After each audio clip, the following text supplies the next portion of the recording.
Limit ಏನಿಲ್ಲ. ಕಾರ್ಮಿಕರು, ಮಹಿಳೆಯರು, ಕೆಲಸದಲ್ಲಿ ಮನೆ ಕೆಲಸದಲ್ಲಿರೋರು, ಬೇರೆ ದೇವಸ್ಥಾನಗಳಿಗೆ ಹೋಗೋರು, ಪ್ರವಾಸೋದ್ಯಮ ಸ್ಥಳಗಳಿಗೆ ಹೋಗೋರು ನಮ್ಮ ಸರ್ಕಾರಿ ಬಸ್ಗಳಲ್ಲಿ ಹೋಗ್ಲಿಕ್ಕೆ ಅನುಕೂಲ ಮಾಡಿಕೊಟ್ಟಿದ್ದೇವೆ. ಅದು ಜೂನ್ 11ನೇ ತಾರೀಕಿಗೆ ಜಾರಿಗೆ ಬಂತು. ಆಮೇಲೆ ಜುಲೈ ತಿಂಗಳಲ್ಲಿ ನಾವು 5 kg ಹಿಂದೆನೆ ಕೊಡ್ತಾ ಇದ್ದು, ಅದ್ರ ಜೊತೆಗೆ ಇನ್ನ 5 kg ಉಚಿತವಾಗಿ ಕೊಡ್ತೀವಿ ಅಂತ ಹೇಳಿದ್ದು. ಅದನ್ನು ಜುಲೈನಲ್ಲಿ ಪ್ರಾರಂಭ ಮಾಡಿದ್ರು. ಆಮೇಲೆ ಗೃಹ ಜ್ಯೋತಿ ಕಾರ್ಯಕ್ರಮ ಅದು ಕೂಡ ಜುಲೈನಲ್ಲೇ ಪ್ರಾರಂಭ ಆಯಿತು. ಇವತ್ತವರೆಗೆ 1,62,00,000 ಕುಟುಂಬಗಳಿಗೆ ಫ್ರೀಯಾಗಿ 200 ಯೂನಿಟ್ ವರೆಗೆ ಫ್ರೀಯಾಗಿ ಕೊಟ್ಟಿದ್ದೀವಿ. ಹಿಂದೆ ಯಾವ್ದಾದ್ರು ಸರ್ಕಾರ ಕೊಟ್ಟಿದ್ದ?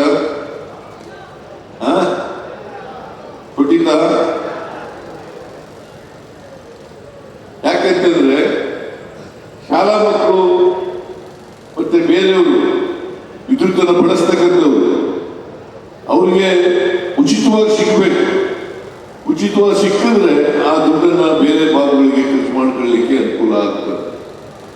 ಜೊತೆಗೆ 1,22,00,000 ಕುಟುಂಬಗಳಿಗೆ, ಮನೆ ಯಜಮಾನಿಯರಿಗೆ 2,000 ರೂಪಾಯಿ ಕೊಡ್ತಾ ಇದ್ದೀವಿ.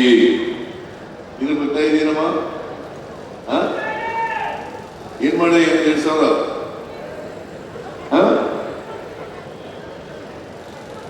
ನೋಡಿ, ಈಗ ಮನೆ ಬರ್ತದೆ 2,000 ರೂಪಾಯಿ ಮನೆ ಯಜಮಾನಿಗೆ. ಅದಕ್ಕೂ ಕತೆ ಕಟ್ಟಿದ್ರು. ಅತ್ತೆ ಸೊಸೆ ಜಗಳ ಹಾಕ್ಬಿಟ್ಟಿದ್ರಿ, ಅತ್ತೆ ಸೊಸೆ ಜಗಳ ತಂದ್ಬಿಟ್ಟಿದ್ದೀರಿ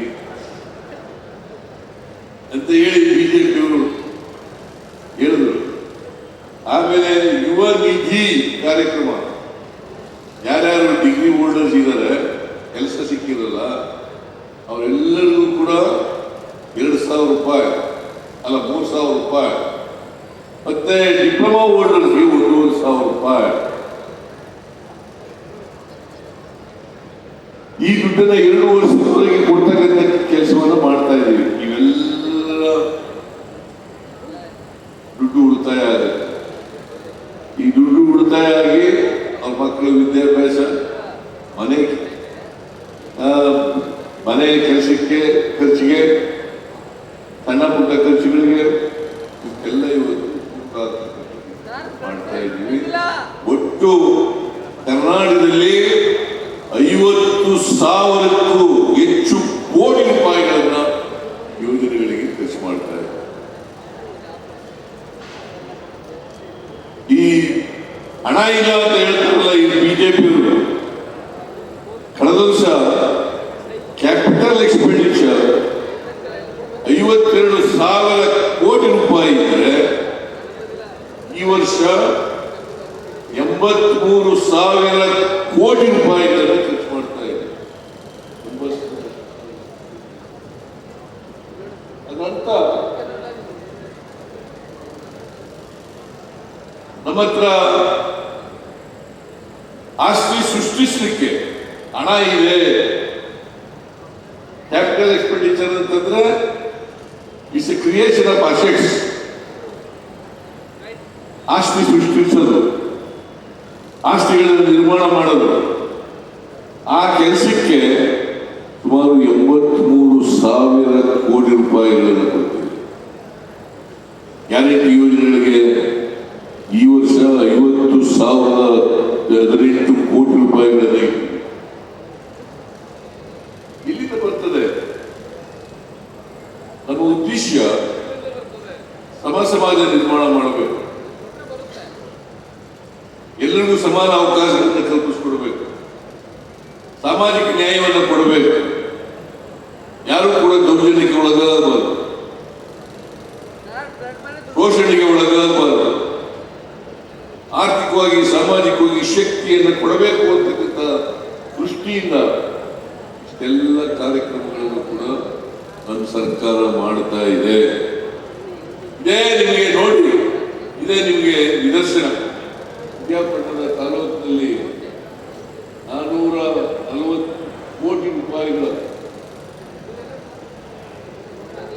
ಕೆಲಸಗಳಿಗೆ, ಕಾಮಗಾರಿಗಳಿಗೆ ಪೂಜೆ ಮಾಡ್ತೀವಿ. ಮೊನ್ನೆ ಮಾದೇಶ್ವರ ಬೆಟ್ಟದಲ್ಲಿ ಕ್ಯಾಬಿನೆಟ್ ಮೀಟಿಂಗ್ ಮಾಡಿದ್ರು ಮೈಸೂರು ಡಿವಿಷನ್. ಅಲ್ಲಿ ಸುಮಾರು 3,500 ಕೋಟಿ ಅಲ್ಲ 3,647 ಕೋಟಿ ರೂಪಾಯಿಗಳಿಗೆ ಮಂಜೂರಾತಿ. ಎಲ್ಲ ನಾವು ಮಾಡ್ತಾ ಇದ್ರು ಕೂಡ ನಮ್ಮ ಮೇಲೆ ಸುಳ್ಳು ಆರೋಪಗಳನ್ನ, ಸುಳ್ಳು ಆಪಾದನೆಗಳನ್ನ, ಅಪಪ್ರಚಾರಗಳನ್ನ ಮಾಡ್ತಕ್ಕಂಥ ಕೆಲಸವನ್ನ ಬಿಜೆಪಿಯವರು ಮಾಡ್ತಾರೆ. ಅವರು ಅಧಿಕಾರದಲ್ಲಿ ಮಾಡೋಕ್ಕಾಗಲಿಲ್ಲ. ಅವ್ರ ಕೈನಲ್ಲಿ 4 ವರ್ಷ ಆಯಿತು. 2 ವರ್ಷ ಯಡಿಯೂರಪ್ಪ, 2 ವರ್ಷ ಬಸವರಾಜ ಬೊಮ್ಮಾಯಿ ಇದ್ರು, 1 ವರ್ಷ ಕುಮಾರಸ್ವಾಮಿ ಇದ್ರು. ಏನು ಮಾಡಲಿಲ್ಲ. ಬರೀ ಸುಳ್ಳು ಹೇಳ್ಕೊಂಡು ಕಾಲ ಕಳೆದ್ಬಿಟ್ಟು ರೂಟಿ ಹೊಡ್ಕೊಂಡು ಲೂಟಿ. ಬಿಜೆಪಿಯವರು ಅಂದ್ರೆ ಲೂಟಿ, ಬಿಜೆಪಿಯವರು ಅಂದ್ರೆ ಸುಳ್ಳು ಹೇಳು.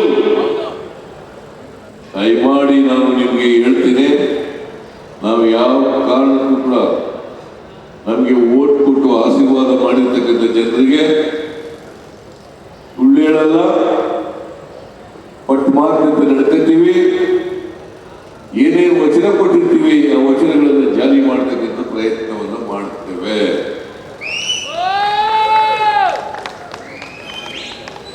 ಇದನ್ನು ನೀವು ಅರ್ಥ ಮಾಡ್ಕೋಬೇಕು.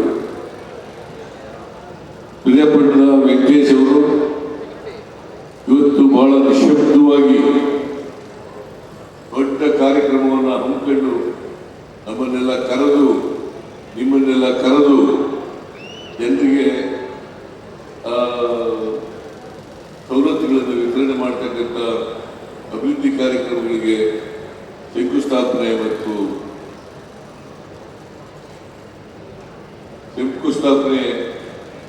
ಮತ್ತು ಉದ್ಘಾಟನೆ ಮಾಡ್ತಕ್ಕಂಥ ಕೆಲಸವನ್ನು ಮಾಡಿದ್ದಾರೆ. ಇದೇ ಸಂದರ್ಭದಲ್ಲಿ ಬಾಬಾ ಸಾಹೇಬ್ ಅಂಬೇಡ್ಕರ್ ಮತ್ತು ಜೀವನ್ ರಾವ್ ಅವರಿಗೆ ಶ್ರದ್ಧಾಂಜಲಿಯನ್ನು ಅರ್ಪಿಸ್ತಕ್ಕಂಥ ಕೆಲಸವನ್ನು ಮಾಡಿದ್ದಾರೆ. ಅವರ ಜನ್ಮದಿನವನ್ನು ಆಚರಣೆಯನ್ನು ಮಾಡೋದ್ರ ಮೂಲಕ ಅವರಿಗೆ ಗೌರವವನ್ನು ಸಲ್ಲಿಸ್ತಕ್ಕಂಥ ಕೆಲಸವನ್ನು ಮಾಡ್ತಾರೆ. ಇವರಿಬ್ಬರು ಮಹಾನ್ ನಾಯಕರು, ಭಾರತ ಕಂಡಂತ ಮಹಾನ್ ನಾಯಕರು. ಇವರಿಬ್ಬರು ಕೂಡ ಒಬ್ಬರು ಸಂವಿಧಾನ ಕೊಟ್ಟರು, ಬಾಬಾ ಸಾಹೇಬ್ ಅಂಬೇಡ್ಕರ್ ಅವರು ಶೋಷಿತರಿಗೋಸ್ಕರ ಜೀವನವನ್ನೇ ಮುಡುಪಾಗಿಟ್ಟರು.